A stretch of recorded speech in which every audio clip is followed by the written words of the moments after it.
Hello friends, welcome to your own channel Daily Stock. तो दोस्तों, इस वीडियो के अंदर हम ट्राइजिन टेक्नोलॉजीज के पूरे डिटेल्ड एनालिसिस के बारे में बात करेंगे और जानेंगे कि अब आपको इस स्टॉक में इन्वेस्ट करना चाहिए या नहीं। तो चलिए शुरू करते हैं। तो दोस्तों, वीडियो को शुरू करने से पहले अगर आप हमारे चैनल पे नए हैं तो प्लीज़ आप चैनल को जरूर सब्सक्राइब कर दीजिएगा, क्योंकि आपको रोज इसी तरीके के शेयर एनालिसिस नई नई कंपनीज के मिलने वाले हैं। तो चलिए शुरू करते हैं।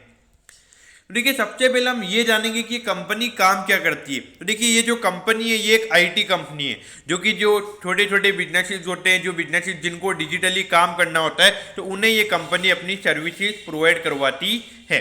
तो देखिए, ये तो आपको पता ही होगा कि जब से कोविड आया है तो कोविड की वजह से जो आईटी सर्विसेज की डिमांड बढ़ी है, तो वहाँ पे इस कंपनी को भी एक अच्छा फायदा होता हुआ नजर आ रहा है और आने वाले टाइम पे एक अच्छी ग्रोथ हमें इनके रेवेन्यू और प्रॉफिटेबिलिटी वाले नंबर्स में देखने को मिल सकती है। अब यहाँ पर अगर हम कंपनी के थोड़े कुछ नंबर्स की अगर हम बात करेंगे तो सबसे पहले हम मार्केट कैप के नंबर्स को देखते हैं। देखिए, 426 करोड़ का यहाँ पे कंपनी का मार्केट कैप है। तो मार्केट कैप यहाँ पे कंपनी का काफ़ी कम है, एक स्मॉल कैप ये कंपनी है। अगर हम प्राइस टू अर्निंग रेशियो की बात करेंगे तो ये निकल कर आता है 8.10 पे। तो यहाँ पर आपको लगेगा कि एक वैल्यूएशन पॉइंट ऑफ व्यू से ये स्टॉक काफ़ी हमें सस्ता मिल रहा है, क्योंकि अगर हम इंडस्ट्री का पी देखेंगे तो ये 41 है और ये आपको उसके ऑलमोस्ट 1/5 वैल्यूएशन पर मिल रहा है। लेकिन ये इतने सस्ते वैल्यूएशन पे क्यों मिल रहा है, इसके पीछे का एक रीज़न है। तो उसके बारे में जो आने वाले स्लाइड में जो मैं आपको पॉइंट बताने वाला हूँ, तो वहाँ पर आपको इसका आंसर मिल जाएगा। अगर हम यहाँ पे प्राइस टू बुक रेशियो की बात करेंगे तो ये है 0.76, यानी कि यहाँ पर इसकी जो बुक वैल्यू है उससे भी कम पे हमें ये स्टॉक ट्रेड होता हुआ नजर आ रहा है। ये देखिए, 181 का कंपनी का बुक वैल्यू है और अभी स्टॉक 138 पे ट्रेड हो रहा है, यानी कि 43 रुपीज हमें ये स्टॉक अभी नीचे ट्रेड होता हुआ नजर आ रहा है।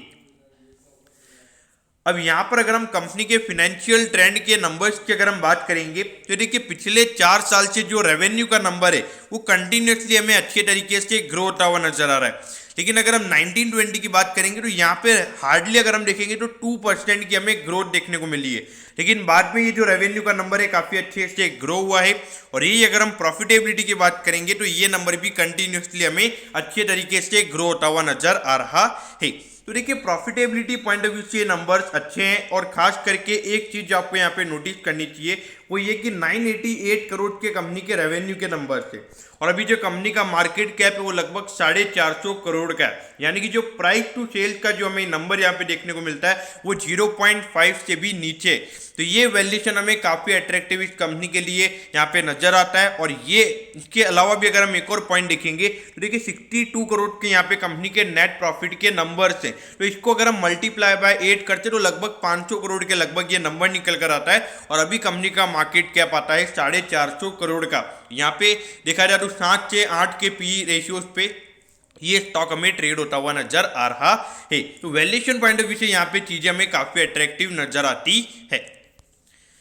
अब यहाँ पर शेयर होल्डिंग पैटर्न, यहाँ पर आपको आपका आंसर मिलेगा कि ये स्टॉक इतने सस्ते वैल्यूएशन पर क्यों ट्रेड कर रहा है। क्योंकि देखिए, यहाँ पे जो प्रमोटर्स की होल्डिंग है वो लगभग 44% की है। तो देखिए, 44% की एक स्मॉल कैप कंपनी में अगर प्रमोटर्स की होल्डिंग है तो ये काफ़ी अच्छी है। और मेन बात ये कि यहाँ पर प्रमोटर्स की होल्डिंग कोई भी प्लेज नहीं है, मतलब यहाँ पे कोई भी प्रमोटर्स ने अपनी होल्डिंग को गिरवी नहीं रखा हुआ है।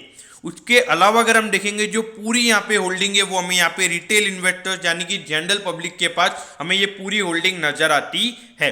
देखिए, जब भी अगर पूरी होल्डिंग अगर रिटेल इन्वेस्टर्स के पास होती है तो मार्केट में कोई भी सप्लाई की शॉर्टेज नहीं होती है। तो अगर मार्केट में शॉर्टेज यानी कि अगर सप्लाई ज़्यादा होगा तो ऑटोमेटिकली वहाँ पे जो पी रेशियो का नंबर है वो कम हो जाएगा। अब यही अगर आप देखोगे FII DI, तो वो अगर किसी स्टॉक को खरीदे तो ऐसा नहीं है कि उन्होंने आज लिया और इंट्राडे में ही बेच देंगे। तो उनका मोटिव ये नहीं रहता है, वो यहाँ पर कम से कम 6 से 7 महीने मिनिमम उनका होल्डिंग पीरियड रहता है। तो इसी की वजह से कभी भी अगर FII और DI की अगर उनकी होल्डिंग इन कंपनीज के अंदर होती है तो जनरली ये जो कंपनीज होती है ये प्रीमियम वैल्यूएशन पे ट्रेड होती है। ये प्रीमियम वैल्यूएशन पे क्यों नहीं ट्रेड हो रहा है, क्योंकि यहाँ पे FII और DI की हमें कोई होल्डिंग नजर नहीं आती है। देखिए, FII की है सिर्फ 0.25% की है। देखिए, अगर हम देखेंगे 1% भी यहाँ पे 4 करोड़ होता है तो उसका 0.25 अगर हम देखेंगे तो 1 करोड़ की होल्डिंग मेरे ख्याल से नी के बराबर होती है। इसका कोई मायने मेरे ख्याल से यहाँ पे नहीं रहेगा। अब यहाँ पे पिछले 3 क्वार्टर्स के अगर हम नंबर्स की बात करेंगे तो देखिए पिछले 3 क्वार्टर्स के नंबर से हमें ज़्यादा रेवेन्यू ग्रोथ देखने को नहीं मिला है। ठीक है, 258 करोड़ का ये रेवेन्यू का नंबर था। फिर उसके बाद में कोविड की सेकंड वेव आई थी तो वहाँ पे 8 करोड़ से ये नंबर गिरा था, लेकिन उसके बाद फिर से ये 5 करोड़ से हमें ये नंबर बढ़ता हुआ नजर आया था। लेकिन ऑल ओवर अगर हम देखेंगे तो ये लगभग 250 करोड़ के लगभग ही हमें ये रेवेन्यू का नंबर देखने को मिल रहा है। लेकिन जो प्रॉफिटेबिलिटी अगर हम इसकी भी बात करेंगे तो लगभग ये नंबर भी देखा जाए तो कुछ ज़्यादा हमें ग्रोथ देखने को नहीं मिली है। लगभग 11-12 करोड़ का हमें ये प्रॉफिट का नंबर देखने को मिल रहा है। तो देखिए कंटिन्यूसली ये कंपनी ग्रोथ भी नहीं दिखा रही, तो इसकी वजह से भी मार्केट इसे वो वैल्यूएशन नहीं दे रहा जो वैल्यूएशन इससे मिलना चाहिए। तो देखिए अगर यहाँ पे कंसिस्टेंटली अगर कंपनी अच्छे से परफॉर्म नहीं करेगी तो मार्केट उसे इग्नोर ही करेगा, कि जो कंपनी कंसिस्टेंटली अच्छे से परफॉर्म करेगी तो वो ये कंपाउंडिंग वे में एक अच्छे रिटर्न दे सकती है। तो ये थोड़ा अगर हम देखेंगे तो पिछले 3 क्वार्टर्स के जो कंपनी के नंबर्स हैं वो हमें यहाँ पे डिसअपॉइंट कर रहे हैं।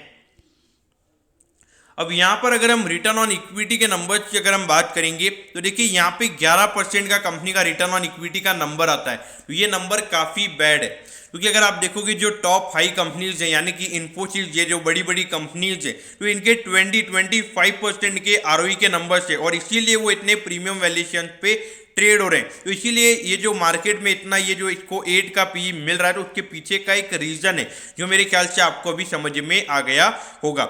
लेकिन देखिए ये जो आरओई के नंबर्स हैं, आरओसी के नंबर्स हैं, ये छोटी कंपनीज के लिए वैलिड नहीं होते, क्योंकि अगर आपने देखा होगा कि इनके जो रेवेन्यू के नंबर्स थे वो भी काफ़ी कम है, तो इनके जो ऑपरेटिंग एक्सपेंसेस है वो भी काफ़ी ज़्यादा होंगे। तो यहाँ पे जो ऑपरेटिंग लेवरेज वाली जो सिचुएशन आ जाती है कि एक टाइम के बाद इनके जो रेवेन्यू के नंबर्स अगर अच्छे से ग्रो होने चालू हो जाएंगे तो ऑटोमेटिकली वहाँ पे जो प्रॉफिटेबिलिटी है वो उनकी ऐड होती चली जाएगी, और ऑटोमेटिकली ये जो आरओई आरओसी के नंबर्स है वो ऑटोमेटिकली इंप्रूव हो जाएंगे। बाकी अगर हम आरओसी की बात करेंगे जो कि ऑपरेटिंग प्रॉफिट के बेसिस पे होता है तो ये नंबर हमें 16% का नजर आता है, तो आरओसी यहाँ पे बैड नहीं है। और अगर हम रिटर्न ऑन एसेट की बात करेंगे तो ये नंबर काफ़ी अच्छा है। देखिए लगभग 9% का यहाँ पे रिटर्न ऑन एसेट है, तो एसेट के ऊपर यहाँ पे कंपनी का प्रॉफिट जनरेशन अच्छा है।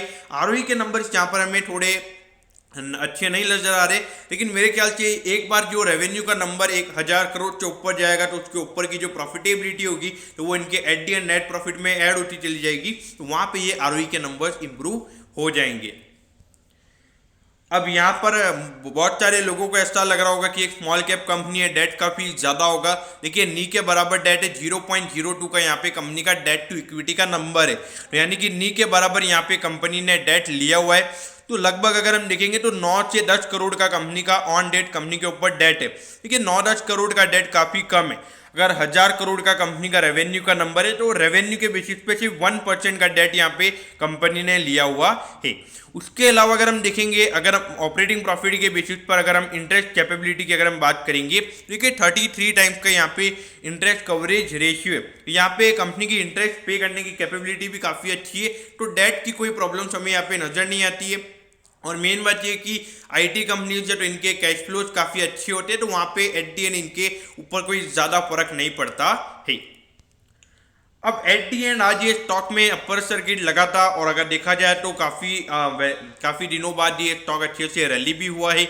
लेकिन यहाँ पर एक चीज़ आपको नोटिस करनी चाहिए, वो ये है कि पिछले 5 साल में स्टॉक ने कोई रिटर्न नहीं दिए, यानी कि 5 साल पहले अगर आपने स्टॉक में इन्वेस्ट किया होता तो आज आपको उतने रिटर्न मिलते। मतलब 5 साल पहले भी ये स्टॉक 138 पे ट्रेड हो रहा था, उसके बाद में 18 रुपये तक गया, फिर वापस से स्टॉक ये वही आपके खड़ा हो चुका है। देखिए ये पूरी अगर हम देखेंगे तो कंसिस्टेंसी अगर आपके ग्रोथ में नहीं होगी तो एट दी एंड ये वॉलेटिलिटी आपको हैंडल करनी पड़ेगी। लेकिन देखिए अभी जिस तरीके से आईटी सर्विसेज की डिमांड अभी मार्केट में बढ़ रही है, तो यहाँ पे जो छोटी कंपनीज हैं जिनका अगर मतलब जो छोटे बिजनेसेस हैं अगर हम बात करेंगे तो ये कंपनी ऐसा नहीं है कि सिर्फ इंडिया में काम कर रही है, 25 से ज़्यादा कंट्रीज में भी इस कंपनी का भी अभी हमें प्रेजेंस नज़र आता है। तो देखा जाए तो 25 से ज़्यादा कंट्रीज में इस कंपनी का प्रेजेंस है। तो ऐसा नहीं है कि ये कंपनी कोई टिपिकल आईटी कंपनी, एक अच्छी आईटी कंपनी है जो इनोवेटिव वे में यहाँ पे काम कर रही है। तो मुझे ऐसा लगता है कि जो इतनी डिफेंसिव काइंड ऑफ ये कंपनी पहले कुछ टाइम पे रही है, लेकिन यहाँ पर एक अच्छी ग्रोथ हमें आने वाले टाइम पे देखने को मिल सकती है।